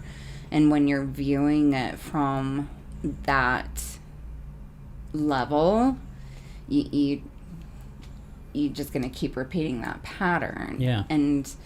But if you suddenly go, well, I made it 2 days. I'm free for 2 days. It's freeing yourself from that cycle. Something Exactly does, right. in fact, shift, and it took, my initial rewiring process, which was just trippy, because I was like, this is way too simple. There's no way. And I'm 2 weeks in, and I was like, oh crap, I think I am in a light hypnotic state. Oh man, I think this is working. Whoa. Because I recognized I was starting to go, well, is it really like that? And it doesn't take away all the moments. It doesn't, I have some really fun days. There are days that I am reactive, and then I'm like, okay, well, I know I'm going to the canyon tonight. Well, you have found yourself a safe place to go to know where to go to get yourself out of that moment, or to figure out why that moment's happening. That is my thinking space. I feel at one in nature, and if you know me, you know that I'm very connected to animals. Elephants. They're mine. Wow. That was in your bio. It was. They are. And the earth's a natural healing source of energy and stuff. That's why they say take your shoes off, walk in the grass. Walk in the grass, walk in the dirt, whatever, be a part of it. That's what I do. I will walk through the weeds, the grass. I'll go plant myself somewhere in the dirt near a tree. The only time I get mad is, those little stickers. What do they call them? The ones that you pop your bikes, right? Burrs, yeah. Yeah. I don't like when I hit those. It does make me feel too fun. good about the situation. They don't feel good on the feet. It's just a reminder to let you know that Wrong path. Mother Earth still has you, Yep. still in control. If I can. It's Just humbling. don't let it be your obstacle. Right. Yeah. Sometimes that's what life is, right there, going through those sticker weeds. Did you have a question, No, Jay? I wanted to just on something. So stuff that you're kind of remind me of and stuff I've been taught, and again, it's good to go through this stuff because we get reminded of things that we should be implementing, right, to help, and exercises that we all can use to be able to do things better, right? And I'm sure as you guys have been through and have studied things, I'm sure what is the most purest form of love, or what is something in your life, and you don't have to tell me, but like the most purest form of love, happiest moment you've had in your life? Can you guys think of that moment right now? Like me, it's like holding one of my kids when they were born, right? Holding my baby girl for the first time and seeing her open her eyes, and like that pure form of love. Can you guys picture that in your mind right now? Yep. I think I know where you're going with this. So in that moment, they talk about, like, when you're going through those emotions, you're going through that anger and stuff, being able to help recorrect yourself. Take 30 seconds to a minute and close your eyes and envision that moment. Like for me, again, like I said, it's me holding my baby girl or holding my kids. You know, I can relate because my baby's still my baby right now. She's 2, right? But and just that full that purest form of love. That is the purest. You're holding straight innocence. Nothing has been committed. Nothing has been. That's my purest form to me, right? And so going back to that, you think about that moment, but you also, when you're going through those emotions of anger or something's made you upset or sad, go back to those moments, envision it, but feel those same feelings you were feeling in that moment, and it'll help you shift. Sometimes even just the moment you start thinking it, it will create the feeling for you, because there's something about it that just ups and, I don't know, you soften. And it brings up your vibration, so it brings them back from that level where like you're... the moment you mentioned that, my heart just wanted to expand, because I was holding my son. But, going back to when you said, the purity of a child, a newborn baby, it's almost like after we've come out of trauma, and who we really aren't, and we come to see who we really are, we become that child again. Exactly. We really do. Yes. Like, just reborn again. All this time learning how to grow up. I mean, this coming from the woman who actually Googled how to grow up and act like an adult. And when you were talking about the emotions, and when you were talking about the emotions a little earlier, and you put your hand on your heart right here, and you said just right here, your heart. Your heart is love, right? And to guide you, and you mentioned your heart to guide you. I as a public speaker, I speak a lot about these things, and it reminded me of, I was speaking about how love truly is the answer to the universe, and all emotions come from love, anger. Because when we love and then someone upsets us, we feel angry, we feel sad. So that I had to say something, because that just really triggered me. Well, and I love that you say that too. I saw that in you when you went like this. Part of emotions is accepting all of your emotions. I think, and I don't think that it's intentional. Listen, you can't release your emotions. I have a hard time with that word. I have a hard time with the getting rid of your feelings. You can't. No, they're tucked in here. They're here. They're a part of you. Every single one of them is an integral part of you as a soul, as a human being. So it's accepting them and releasing them. It's accepting, hey, I see you. And this is what works for me, because they kind of release themselves. Let's put it that way. I don't want to release my feelings, because I just learned that, holy crap, these things teach me something, and they let me know if I'm in danger, and they're like, hey, this probably isn't a good room for you to be in right now, so excuse yourself. But accept them. Take them into yourself as a part of you, and love the hell out of every single one of them. I love that. I mean, it's a part of you. Part of us. This show has been going on. We've been going for like 2 hours, so we probably should wrap this up. Okay. But I love that you just said that, Charity, that you have to accept it. Vanessa, who was just on our show not too long ago, matter of fact, her episode just came out on Monday, but she said love kills everything that isn't love. It does. And I was going to bring into that, because we talked about Rhonda Burns. She's, again, The Secret, but the book, The Power, and then this is I carry this with me all the time, The Magic. But it's about gratitude, and gratitude is circled by love. Like, if you can't have love for who you are and accept things and accept and be grateful for what you have will be taken away from you. And that's huge. It's the law of attraction. If you believe in a higher power, you believe in God, whatever the case may be, again, it's the law of the universe. It's how it works. That's why we're all sitting in this room together, because we have all put out this intention. We've all put out this. It's all been meant to happen. This love and this gratitude for what we're doing here and helping each other and helping others. And if we didn't have that intention beginning, we wouldn't be sitting here. Jeez, we really wouldn't. Well said. Yeah. And so, it's true. So again, thank you guys for everything. No, thank you. And still, again, I got to go back because that was spot on. Accept every emotion that's going, because as long as it's seen, we all want to be seen. Yes. Everybody does.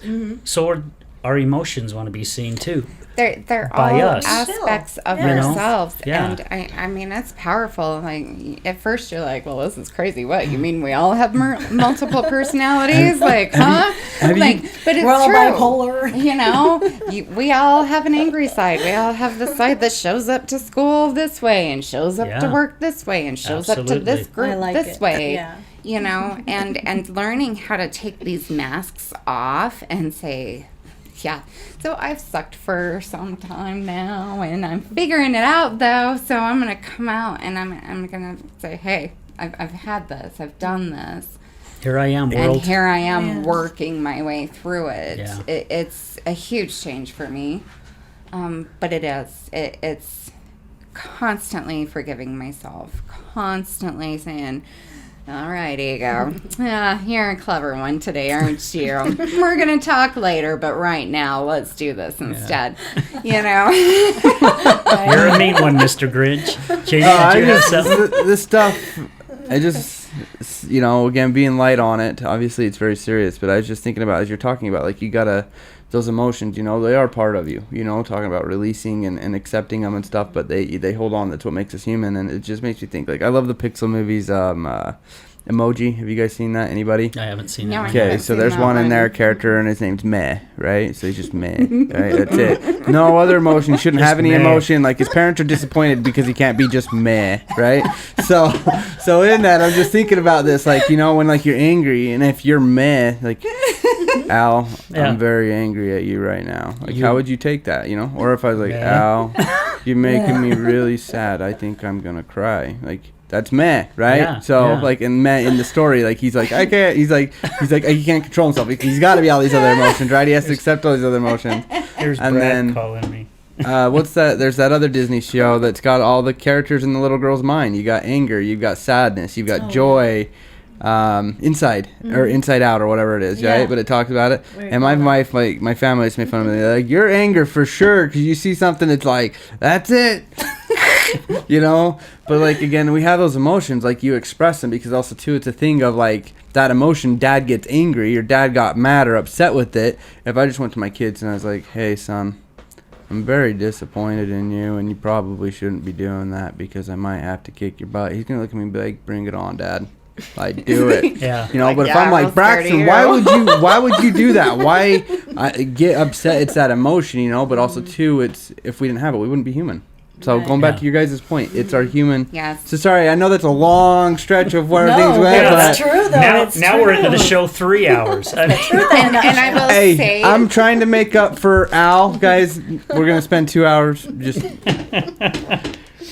I will say too, though, you know, while these are serious topics, you do laugh. You have to find the humor in all of it. Nah. Yeah. Kidding. Because that laughter is healing also. There really is something about it. It engages the body, and it is kind of a release in and of itself. When you can view it from another perspective, it's like, well, that looked silly. Yeah. Go me. Yeah, The that was positivity epic. there. Yeah, the positivity. Well, we were talking about that yesterday, Al. Just down the road, how we'll look back 5-10 years from now, and we'll realize and we'll actually see how really small this is, you know, or like the anthills, but at the time they're like mountains and cliffs to yeah. us, Yeah. you know. absolutely. Oh yeah. So to get this wrapped up, Charity, what, and you asked this question with one of our guests, so I'm going to ask you that same question, okay?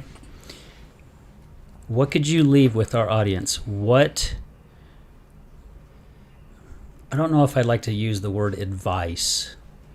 No, I or don't want to give advice. suggestion. I want to share experience, and I want to Okay. share something from my soul. What would you share that would help somebody out there? I am going to share my anthem. Okay, that sounds great. The name of the song is Shake It Out, and it's by Florence and the Machine. I'm pretty sure she's my spirit animal in another world. Okay, The song So I'm going to go ahead and share the lyrics. Regrets collect like old friends, here to relive your darkest moments. I can see no way, I can see no way. And all of the ghouls come out to play. And every demon wants his pound of flesh. But I like to keep some things to myself. I'd like to keep my issues drawn. It's always darkest before the dawn. And I've been a fool, and I have been blind. I can never leave the past behind. I can see no way, I can see no way. I'm always dragging that horse around. All of his questions, such a mournful sound. Tonight, I'm gonna bury that horse in the ground, 'cause I like to keep my issues drawn. It's always darkest before the dawn. And I am done with my graceless heart. So tonight, I'm gonna cut it out and then restart. 'Cause I like to keep my issues drawn. It's always darkest before the dawn. And it's hard to dance with the devil on your back. But given half the chance, would I take any of it back? It's a fine romance, but it's left me so undone. It's always darkest before the dawn. And I'm damned if I do, and I'm damned if I don't. So here's to drinks in the dark at the end of my rope. And I'm ready to suffer, and I'm ready to hope. It's a shot in the dark aimed right at my throat. 'Cause looking for heaven found the devil in me. Looking for heaven found the devil in me. But what the hell? I'm gonna let it happen to me. Shake it out. Shake it out. Shake it out. Shake it out. And it's hard to dance with the devil on your back. So shake him off. It's always darkest before the dawn, but you don't have to walk it alone. I love that. Very nice. What a Wow. great anthem to, a great thing to share right here at the end of the show. That, I don't know even how the hell you memorized that. It would take me months. It would take me months. My soul knows that one. Charity, thank you so much for coming on the show, sharing your life, sharing your thoughts, your pains, your anger, everything that's gone on. And thank you for sharing where you're heading in life right now. None of us knew you in those other times in your life. I can say right now, with what I know of you, you are definitely a beautiful person. You have a beautiful soul. And I agree as well that God put you in my life for a reason.